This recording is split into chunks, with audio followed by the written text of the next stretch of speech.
I hurried to my room, but the night wasn't over yet. I still had to suffer through my dad's speech. "I'm disappointed," he lectured. "I never wanted my son to be like that." No, this was peak heartbreak. Reminiscent of Molly Ringwald when her parents forgot her birthday in 16 candles. However, time passes and trouble doesn't last forever. In a movie, the character must endure turmoil before they can get to their happy ending.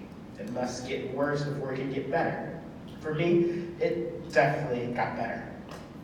A little over a year after my coming out, I felt antsy. I was a new graduate with a car, unkissed lips, and a groove in my hips. So I asked my friend Capri to sneak out with me to the LGBT pride party. I wanted to experience complete liberation. So I went to Dick's Sporting Goods to buy some skimpy compression shorts, which I paired for the revealing mesh shirt. Everything was coming together amazingly. I had an amazing dance partner and an outfit, but I still was missing an alibi.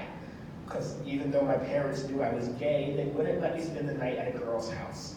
They were hoping that I would magically turn straight, as if God had gave me Robitussin to heal my sickness. I told my parents that I was spending the night at Jacob's house, because Jacob's a Boy Scout who's a family friend. Jacob, he's a special scout because he liked the gays. So finally, Liberation Day was upon us. I got dressed, doused myself in glitter, and hopped into Capri's yellow Beetle. And Abba carried us down the highway as we giggled in anticipation. We were hell-bent on being dancing queens that night. "Tonight is all about finding you a guy. I'm gonna be your wing woman," Capri told me. "What about you? You look so much better than me." Capri was the embodiment of a sexy country bumpkin, the perfect blend of Dolly Parton and Disney-era Miley Cyrus. She was wearing a cute yet sensible button-up that matched with a pair of Daisy Dukes. I, on the other hand, looked like the gay cousin of Gollum from Lord of the Rings. As we neared the Scope, which is a large coliseum in downtown Norfolk, I grew more self-conscious about my attire. Even Stormy Daniels must get nervous about prancing around in her underwear, and Calvin Graves is no Stormy Daniels, so you can imagine my discomfort. As we parked and walked toward the line, I let out a sigh of relief. We were walking towards this throng of people that were strutting in their underwear, kinky bondage gear, and giant rainbow flags with virtually nothing underneath them. I wasn't the odd one out. I wasn't a weirdo. Or at least we were a gigantic group of weirdos who were going to be weird together. When you are accustomed to not fitting in, it's earth-shattering when you find a space in which you do. I had discovered my oasis in the desert of masculinity. We made our way through the maze to find the actual party, guided along by a path of volunteers who cheered us along. "Happy Pride," they welcomed. "Have fun, dance all night." The volunteers made us so excited. I loved their multicolored hair, a fashion choice which always seems to brighten my spirits, as if the hair dye were mixed with sunshine. These cheery folks were the gatekeepers of the party. So Capri and I, we arrived to the giant double doors that blocked our destination. A volunteer handed us some foam glow-in-the-dark rods. No, he was a cute guy, probably in his 20s, and not to stereotype, but he was probably gay. He was wearing a pair of black skinny jeans and a black crop top adorned with the word Pride in rainbow cursive letters. It made me stop and think, is every volunteer here gay? If that was the case, then how amazing. See, because I wasn't involved in any predominantly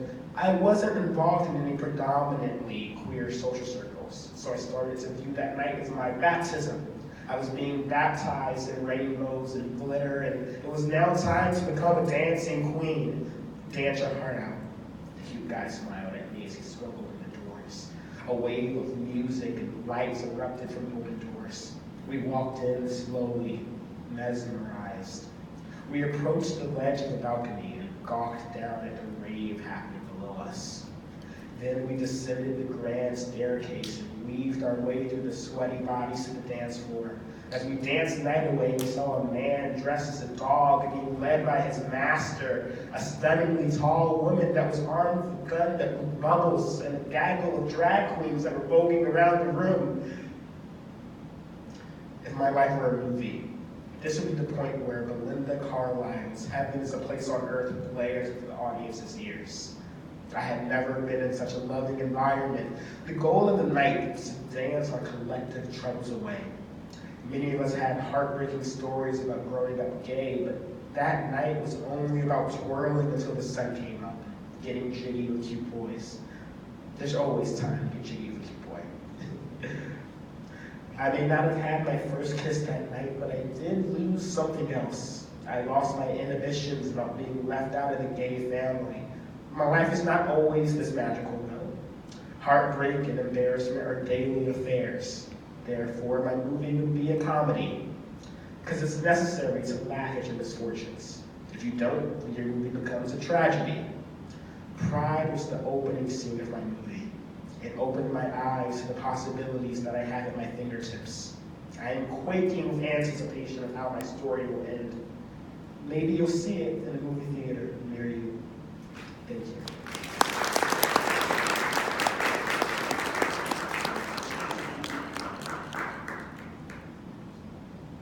Okay, Sean's gonna finish up. And while that happens, I just want to point out that Calvin is holding the most recent issue of Amendment, which that story is printed in. So if you loved it, which I'm sure you did, and you don't already have a copy of Amendment, also we have tons of Poitems back there. We've got 2 different editions of Poitem, the most recent Amendment and a little special project that Amendment just finished on medicine and social justice. So go pick those up. There's stickers, there's free books, there's some food left. It's going fast. Get some now if you need more. And yeah, just give Sean another moment to finish this, but you're free to get.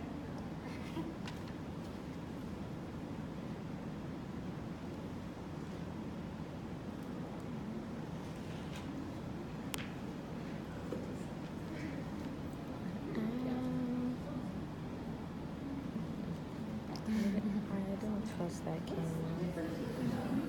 Was it charged though? It is, but like I couldn't get it in the thing, and so I was just like freaking out, and then I was like, oh my